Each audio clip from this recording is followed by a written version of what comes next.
Hello and welcome to Frost Over the World. Later in the programme, the Prime Minister of Zimbabwe, Morgan Tsvangirai, and the leader of Ireland's Green Party, who this week withdrew from that country's coalition and forced an early election in February. But first of all, of course, the story of the week has been the release by Al Jazeera, as it happens, of leaked documents showing the inside story of the Middle East negotiations.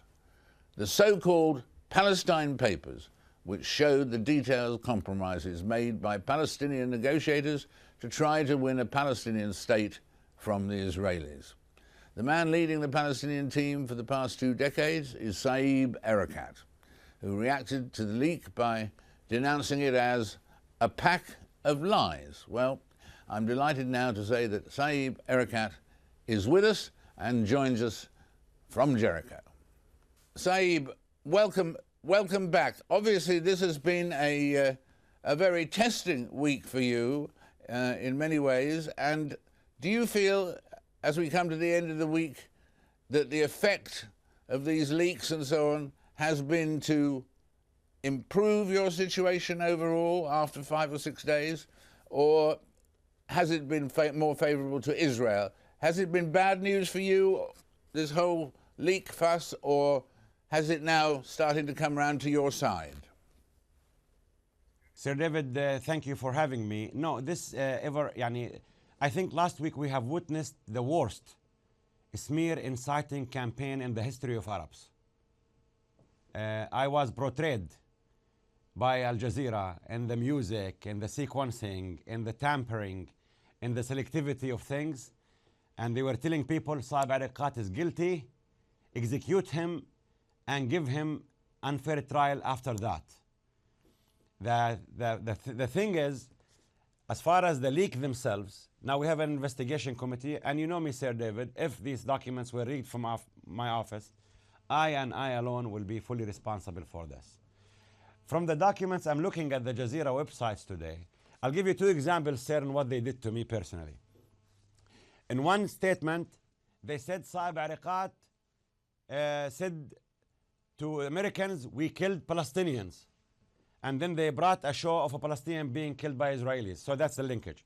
What was the sentence I was telling Senator Mitchell and, no, David Hale, Ambassador David Hale, look, David Hale, in pursuing the one authority, one gun, the rule of law, we have killed Palestinians, which is true.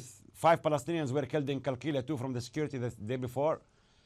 And now your support of Netanyahu's policies of settlements, you're undermining Abu Mazen and Salam Fayyad and throwing the region to the hands of extremists and darkness. So everything was taken out of context. A second example I'll give you, Sir David.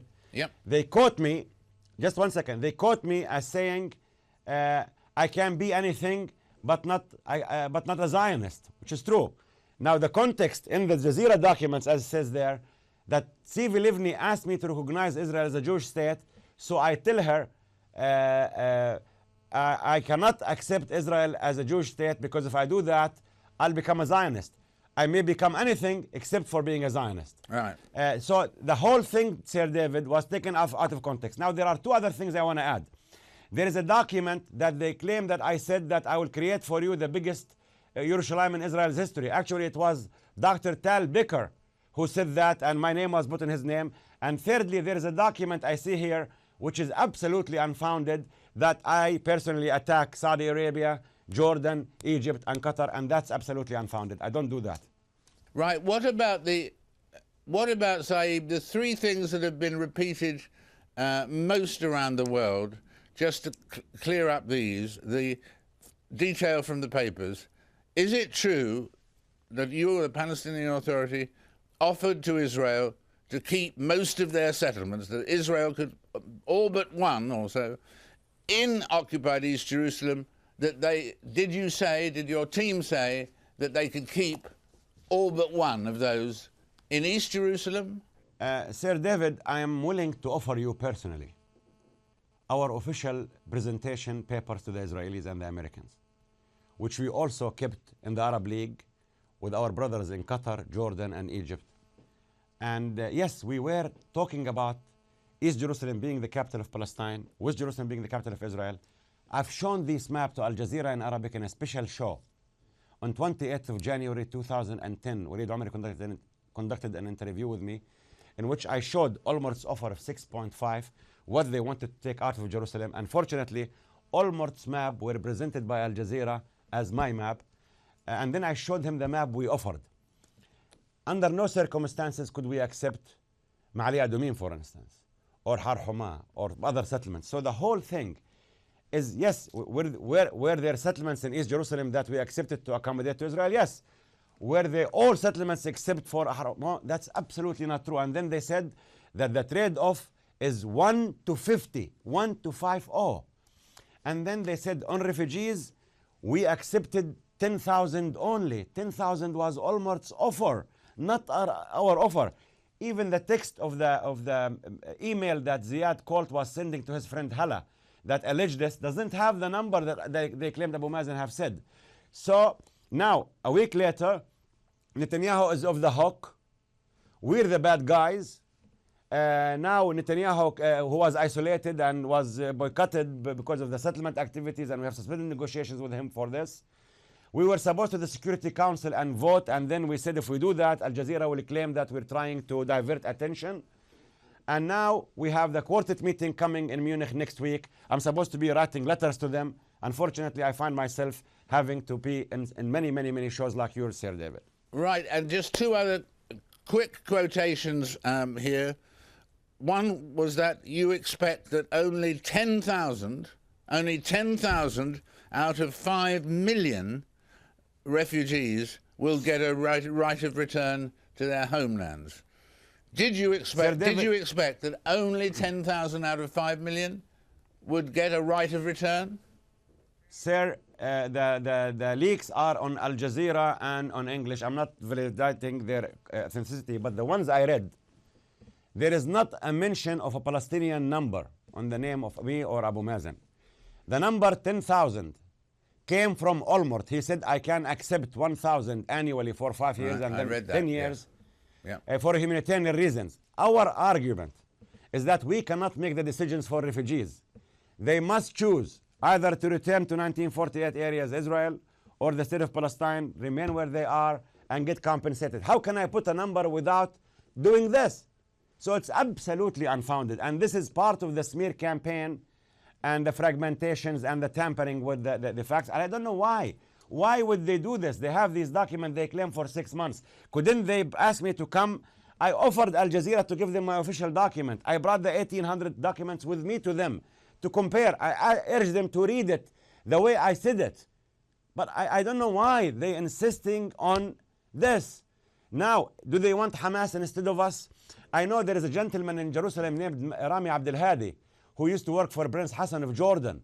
He was against Jordan's disengagement, and yesterday he concludes in Al Jazeera that the Palestinian negotiator failed and we must found an Arab umbrella because he doesn't believe in a Palestine. So it depends on how people are using it.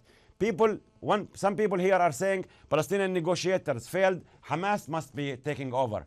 I was negotiating in accordance with international law. We did not sign any agreement with Israel.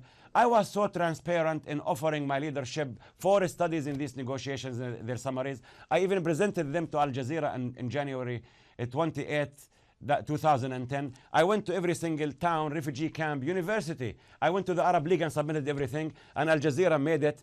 It is the first time I felt I'm being faced in the Inquisition courts. Sir David, that's the truth. They were going to refugee camps and telling them, Saeb Erekat dropped your rights of return. What do you do? Saeb Erekat sold Jerusalem. And why is this happening? How come I wasn't even consulted if they wanted to have true journalists and journalism? It could have been done the other way. But unfortunately for me, Palestinians are looking around. I'm inviting everyone to read the documents of Al Jazeera except for the two things that I mentioned. I cannot attack Qatar or Saudi Arabia or Jordan or Egypt. I know the consequences of Palestinians being there. So this is very, very low. This is very, very low. So that, and I never do that. Right. So that, but I mean, why would the Palestinian Authority or Palestinians or Al Jazeera or anyone want to get at you in this way? where do you think the leaks came from then? Where do you think the leaks came from? Well, there is an investigation going on now. See, Sir David, through my work in the Negotiations Affairs Department, I'm not an expert on water, I'm not an expert in refugee, I'm not an expert in compensation. So I depended largely on Palestinians from London, from Harvard, from Buenos Aires, from Chile, from Paris, and so on. And I had 30 of them working for me as, very, very promising young Palestinians. Now, I don't want to say something to you that may cause me to go to a court. But all I'm saying, I requested from 4 governments, Canada, Britain, France, and the United States, to tell me what ways do we ask questions to these 4 individuals. There is an American person who used to work as the security and protection for the State Department. We have some people who are telling us and showing us that he was involved, and he works now for Al Jazeera English. There is an ex-British security intelligence officer, and there is a Palestinian